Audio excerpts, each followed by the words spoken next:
Cannon Air Force Base is the home of the 27th Special Operations Wing. Here, you'll find some of the most advanced airmen, aircraft, and equipment on the planet, as well as the Melrose Air Force Range, a 70,000-acre training area for air, small arms, and electronic combat, all for one mission: to fly, fight, and win.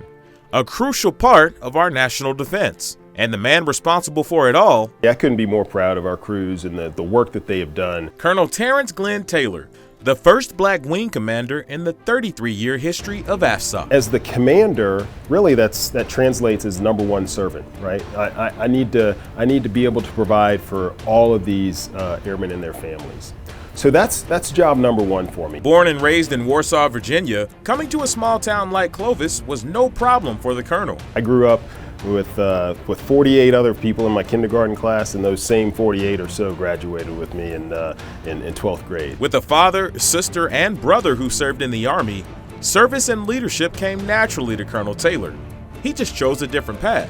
I was a young kid in the 80s, and during that time there was a lot of talk about space exploration and space travel and those kinds of things, and you could watch the shuttle launches on the 3 major channels back then.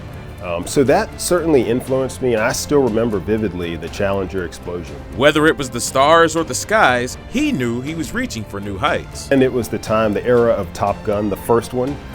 So that those types of things excited me. And I knew that I had an interest in flight and technology and maybe even space exploration. For a while there, I thought about trying to be an astronaut. Ultimately, he decided on the Air Force. In his 25-year military career, Colonel Taylor's done everything from being a command pilot to serving in the State Department's Counterterrorism Bureau, the Special Operations Command in the FBI, to being a father and a husband. I look back on it and thinking about the opportunities that this force, this career, this life has given me. It's been great. I couldn't have asked for anything better, but there's no way that I could have predicted it or anticipated it at all. When he joined the Air Force in 1997, Colonel Taylor says he anticipated living the military life as he saw his siblings do it.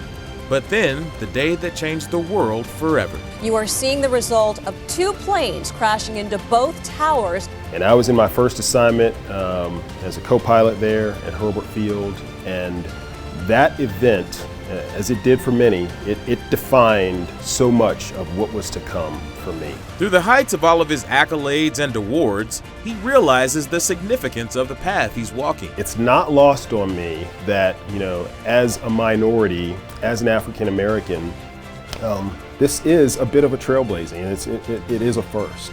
From time to time, I'll get a young airman come up to me and just say, sir, it's good to see you in this position. And the power of statements like that and the reminder that provides, again, I use the word humbling, but it truly is. And when you can see somebody that you can relate to, whether it's either through ethnic background or gender or upbringing or any of these things, you subconsciously knock down those barriers. And it's a message that's more than skin deep. In Clovis, Rochelle Hamilton Jr., KAMR Local 4 News.